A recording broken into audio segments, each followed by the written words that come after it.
بسم اللہ الرحمن الرحیم نحمدہ ونصلی علی رسولہ الکریم اما بعد۔ 10ویں سپارے کے آغاز میں اللہ رب العزت نے مال غنیمت سے متعلق کچھ احکام بیان فرمائے۔ ٹوٹل 5 حصوں کا حکم بیان فرمایا، جس میں سے 4 حصے مجاہدین کے اور 1 حصہ اللہ کا۔ ظاہر ہے کہ اللہ رب العزت کا جو حصہ ہے وہ رسول اللہ صلی اللہ علیہ وسلم اور آپ صلی اللہ علیہ وسلم کے اہل خانہ اور آپ صلی اللہ علیہ وسلم کے قرابت داروں کے لیے مختص ہوگا۔ اس کے بعد اللہ رب العزت نے بقیہ غزوہ بدر کے قصے کا کچھ اور تذکرہ فرمایا۔ در حقیقت یہ وہ اہم ترین جنگ تھی جس کے بعد اللہ رب العزت نے جو امہ کو، صحابہ کو فتح عطا فرمائی، اسلامی فتوحات کا دروازہ چہاردانگ عالم کے اندر غزوہ بدر کی وجہ سے کھل گیا۔ یہاں اللہ رب العزت نے مسلمانوں کو اللہ کی مدد اور نصرت حاصل کرنے کے کچھ اسباب بھی بیان فرمائے۔ پہلا سبب ثابت قدمی اختیار کی جائے۔ استقامت بہت بڑی چیز ہے، حق پر ڈٹ جانا، اور جنگ کے اندر ثابت قدمی، ڈٹ جانا ایک بنیادی کلیدی سبب یہ ہے۔ دوسرے نمبر پر اللہ کا ذکر کثرت کے ساتھ کرو، یعنی ڈٹ گئے، جنگ بھی کر رہے ہیں، جہاد بھی کر رہے ہیں، اپنے حق موضوع کے اوپر آپ کھڑے ہیں، مگر ساتھ اللہ کی یاد، کانٹیکٹ براہ راست اللہ کے ساتھ ہونا چاہیے۔ تیسری نمبر اللہ اور اس کے رسول صلی اللہ علیہ وسلم کی اطاعت۔ چوتھے نمبر پر آپسی اختلافات سے گریز و پرہیز۔ یہ 4 بنیادی اسباب ہو گئے۔ 5ویں نمبر پر ناموافق حالات پر صبر کیا جائے، یعنی حالات 2 قسم کے آ سکتے ہیں انسان کی زندگی میں، یا تو خوشی کے یا غمی کے۔ خوشی کے حالات ہوں شکر خداوندی، غمی اور دکھ اور سہنے اور مصیبت کے حالات ہوں تو صبر کیا جائے۔ تو ناموافق حالات پر صبر کرنا یہ بھی اللہ رب العزت کی مدد حاصل کرنے کا ذریعہ ہے۔ 6 نمبر پر اللہ کی مدد، نصرت اور فتح حاصل ہونے کے نتیجے میں ریا، تکبر اور اس کو اپنی ذات کی طرف منسوب کرنے سے پرہیز کیا جائے۔ اس کے بعد اللہ رب العزت نے اسلحہ اور جنگ کی تیاری کی ہر وقت ضرورت کی طرف مسلمانوں کو متوجہ فرمایا۔ وَأَعِدُّوا لَهُم مَّا اسْتَطَعْتُم مِّن قُوَّةٍ وَمِن رِّبَاطِ الْخَيْلِ تُرْهِبُونَ بِهِ عَدُوَّ اللَّهِ وَعَدُوَّكُمْ۔ اس کے بعد قیدیوں سے، بدر کے موقع پر جو قیدی آئے تھے ان سے صلح اور فدیے کے احکام اللہ رب العزت نے بیان فرمائے۔ آپ صلی اللہ علیہ وسلم محسن انسانیت، رحمت للعالمین، رحمت للعالمینی کی شفقت کی وجہ سے آپ فدیہ یا صلح کے ذریعے سے چھوڑنے کی رائے کی طرف میلان رکھتے تھے، مگر حضرت عمر رضی اللہ تعالیٰ عنہ اور اسی طرح حضرت سعد رضی اللہ تعالیٰ عنہ کی رائے یہ تھی کہ یہ بار بار معاہدے توڑنے والے قیدی، ان کو قتل کیا جائے۔ اللہ رب العزت کو ان حضرات کی رائے پسند آئی، اور جو ان کے خلاف رائے دے رہے والے صحابہ کرام تھے ان پر اللہ رب العزت نے وقتی عتاب کا باقاعدہ تذکرہ نازل فرمایا۔ دیکھیے صحابہ کرام 2 قسم کے، بعض وہ جو ہجرت کر کے آئے اور بعض وہ جو وہاں مدینہ طیبہ میں مقیم تھے، گویا مہاجرین و انصار۔ آخر میں کیا فرما رہے ہیں اللہ تعالیٰ؟ اولئک ھم المؤمنون حقا، یہ سچے حق والے، ٹھیک برحق اہل حق افراد ہے۔ اس کے بعد سورہ توبہ کو سورہ توبہ اس لیے کہا جاتا ہے کہ دراصل غزوہ تبوک میں چند مخلص صحابہ کرام اپنے چند ذاتی اعذار کی وجہ سے شرکت سے رہ گئے تھے، پھر سچے دل سے انہوں نے توبہ کی۔ 118 نمبر آیت کے اندر ان کا تذکرہ، اللہ رب العزت نے ان کی توبہ کو قبول فرما لیا۔ اس مناسبت سے اس سورت کو سورہ توبہ کہا جاتا ہے۔ اس میں ابتدائی طور پر مشرکین کے احکامات کا اللہ نے تذکرہ فرمایا۔ 4 قسمی مشرکین۔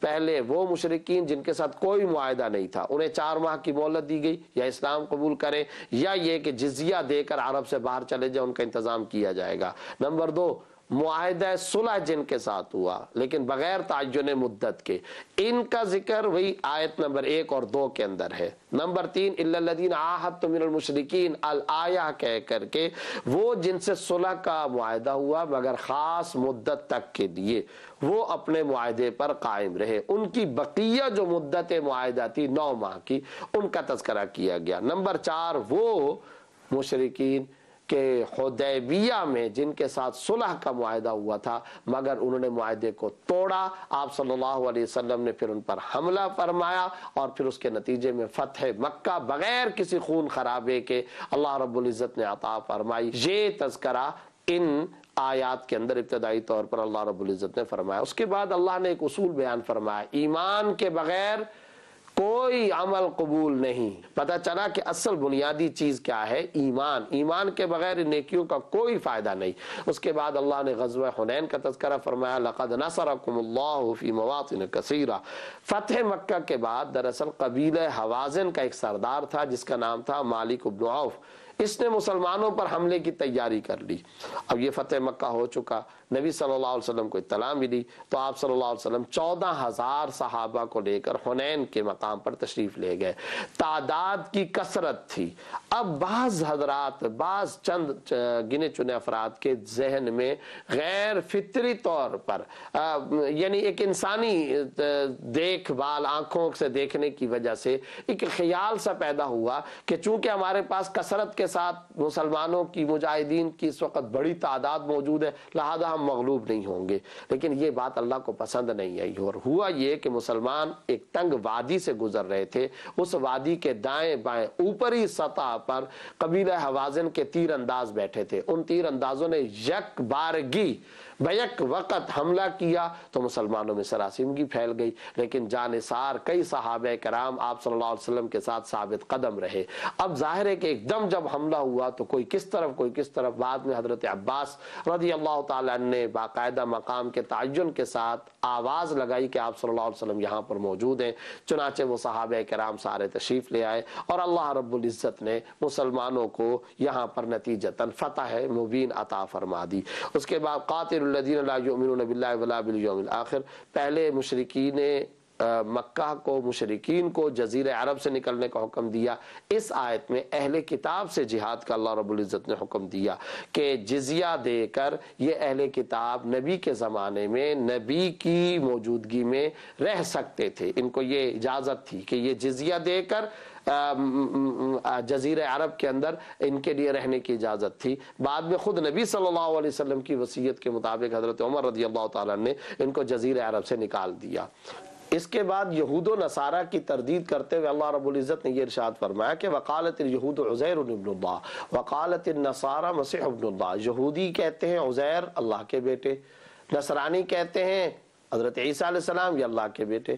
اللہ رب العزت نے تردید فرمائی ذالک قولهم بافواہہم، یہ ان کے منہ کی باتیں ہیں، ان کی کوئی حقیقت نہیں ہے اور انتہائی فضول اور غلط رائگاں قسم کے یہ دعوے کرتے ہیں۔ اس کے بعد ناحق مال کھانے کی تردید، وہ در حقیقت یوں کہ یہ جو اہل کتاب کے رہبان تھے، یا ایھا الذین آمنوا ان کثیرا من الاحبار والرہبان لیاکلون اموال الناس بالباطل، ان کا تذکرہ فرمایا کہ یہ شریعت موسوی کے اندر تحریف کر کے پیسے لیا کرتے تھے۔ اس کے بعد اللہ نے غزوہ تبوک کا تذکرہ فرمایا، یا ایھا الذین آمنوا ما لکم اذا قیل لکم انفروا فی سبیل اللہ ثاقلتم الآیہ۔ فتح مکہ اور فتح حنین کے بعد آپ صلی اللہ علیہ وسلم مدینہ طیبہ تشریف لائے تو پتہ چلا کہ رومی سلطنت، رومن امپائر، رومی سلطنت کا جو بادشاہ ہرقل ہے وہ مدینہ طیبہ پر حملے کی تیاری کر رہا ہے۔ اس موقع پر آپ صلی اللہ علیہ وسلم نے جنگی پیش بندی کے طور پر مسلمانوں کو تیار ہو جانے کا حکم دیا اور 30,000 صحابہ کرام کا لشکر آپ صلی اللہ علیہ وسلم نے پیش بندی کے لیے آگے مقرر فرمایا۔ مقابلہ بھی ظاہر ہے کہ دنیا کی سپر پاور سے، لیکن اللہ رب العزت نے آپ صلی اللہ علیہ وسلم کی اس جنگی حکمت عملی کو یوں قبول فرمایا کہ ان پر روب پڑا، ایسا روب پڑا کہ وہ رومی سلطنت بغیر جنگ کیے واپس چلے گئے۔ اس موقع پر جنگ کی نوبت تو نہ ہی آئی، لیکن کئی منافقین جو مدینہ سے نہیں نکلے تھے وہ ہیلے بہانے جھوٹی قسمیں کھا کر کے کہ ہم اس وجہ سے نہیں آئے، ہم اس وجہ سے نہیں آئے، وہ اپنے ہیلے بہانے پیش کرتے رہے۔ مگر چند مخلصین بھی تھے، اللہ نے ان مخلصین کا تذکرہ فرمایا، اور وہ مخلصین جو وہاں نہیں جا سکے تھے ان کا ذکر خاص طور پر اللہ رب العزت نے اس تبوک کے تذکرے کے اندر باقاعدہ بیان فرمایا، جو تبوک میں شریک نہیں ہو سکے، اور ان کی پھر توبہ کو بھی قبول کیے جانے کا تذکرہ ہے۔ آگے چل کر کے اللہ نے اذ یقول لصاحبہ لا تحزن ان اللہ معنا، آپ صلی اللہ علیہ وسلم کی مکہ سے مدینہ کی ہجرت کی طرف بھی اشارہ فرمایا کہ جس وقت آپ صلی اللہ علیہ وسلم نے غار ثور میں حضرت صدیق اکبر کے ساتھ 3 دن قیام فرمایا، روپوشی کی کا ٹائم گزارا اور کھوجی، آپ صلی اللہ علیہ وسلم کو نقصان پہنچانے کی غرض سے تلاش کر رہے تھے، اس موقع پر اندازہ ہوا کہ شاید اب یہ پہنچنے لگے، تو آپ صلی اللہ علیہ وسلم نے یہ فرمایا حضرت صدیق اکبر سے اذ یقول لصاحبی، اپنے ساتھی سے جب فرمایا لا تحزن، مت گھبرائیے، ان اللہ معنا، یہ آیت اللہ پر توکل جہاں بتا رہی، وہاں صدیق اکبر اور پیارے حبیب صلی اللہ علیہ وسلم کا باہمی محبت والا تعلق بھی بیان کر رہی ہے، اور یہ آیت نص قطعی ہے صدیق اکبر کی صحابیت کی، قرآن کریم کے اندر اللہ رب العزت نے اس کا خوبصورت تذکرہ فرما دیا۔ اس کے بعد انما الصدقات للفقراء والمساکین والعاملین علیہا، اس سے پوری کی پوری فہرست اللہ رب العزت نے صدقات واجبہ یعنی زکوٰۃ کے مصارف کی اللہ رب العزت نے بیان فرمائی۔